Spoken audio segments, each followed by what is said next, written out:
What is the difference between bad and great presenters? Let's find out.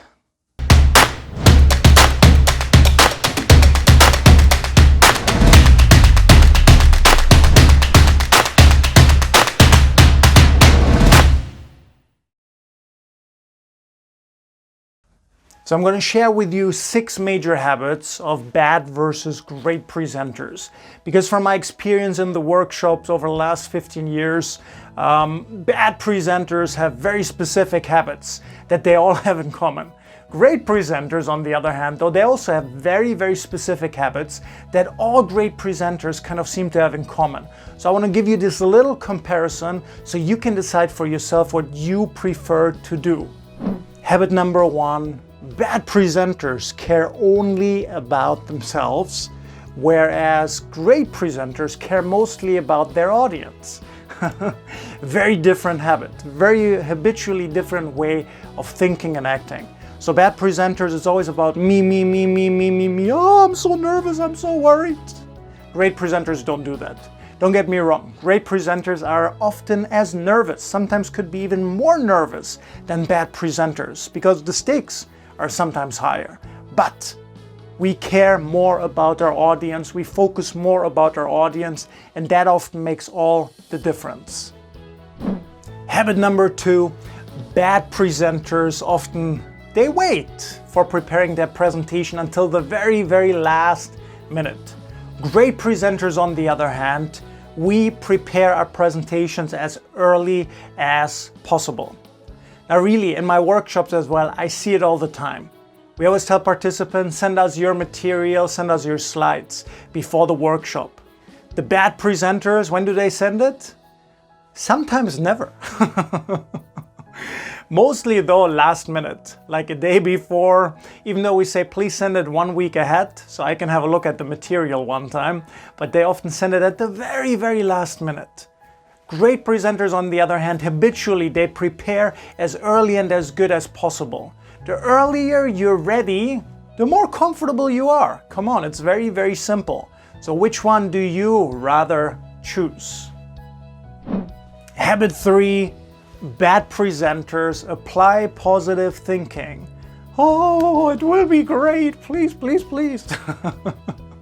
Great presenters, on the other hand, we often prepare for the worst and then we get ready for it, right? We imagine what's the worst case scenario and then we prepare how can we solve this in this presentation. If we get a tough question, how could we answer it? Bad presenters don't do that. If they know a bad question is going to come, what are they going to do? Hope and pray. Please don't let them ask me any tough questions. Everything will be okay. Everything will be okay. It's not a good thing.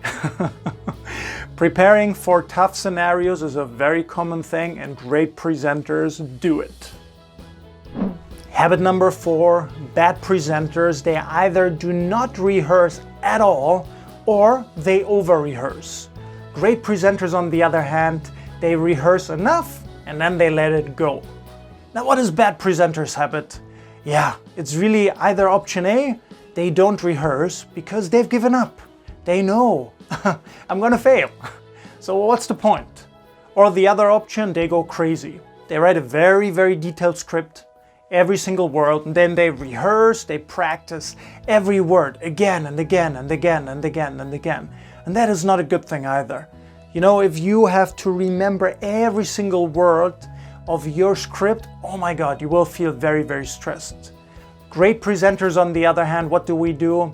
We also create maybe a simple script, right? Bullet points, what we want to say, but we don't overdo it. We rehearse it enough because we know in the end the connection with the audience, the involvement of the audience is much more important. Habit number 5, bad presenters never volunteer to give a presentation. They only do the very bare minimum. Great presenters, on the other hand, we take chances. You know, we're willing to deliver a presentation. So let me give you an example. At work, if somebody is required, you know, to deliver an important presentation and your manager, maybe your customer, right? I don't know your particular situation, but they want somebody to deliver the presentation. Do you volunteer? Great presenters do. Bad presenters usually don't. Yeah, so it's a really, really huge difference. Bad presenters try to avoid presentations at all costs. Volunteering, forget it! Never. Great presenters, on the other hand, we really take chances. And not only that, we don't just wait for presentations to come to us, we create them. We create opportunities where we can present more and deliver more presentations as well. Habit number 6, bad presenters communicate in a one way. They apply one-way communication. Great presenters, on the other hand, like involving their audience. They like participation. Huge difference. Bad presenters, what do they want? They just want to get it over with. Yeah, so they talk, and talk to their audience. Great presenters, what do? We involve the audience. We know if the presentation is about getting our audience's buy-in, it's so much better to involve them. But not just that, you want to persuade them, you want to inform them. If you involve the audience, it becomes like a discussion. It becomes like this the audience will even tell you. This was a very special situation, a very special presentation, because almost no presenter does it, but great presenters really, really do. So comment below one time, out of these 6 habits, which one are you on the bad presenter side? Which one are you on the great presenter side? And then what's your plan of action to move more towards the great presenter habits? Yeah, by the way, if you haven't done it yet, hit the subscribe button. Lots of great videos coming up. If you like this video, you can click like it as well. And most importantly, I really look forward to seeing you for the next video.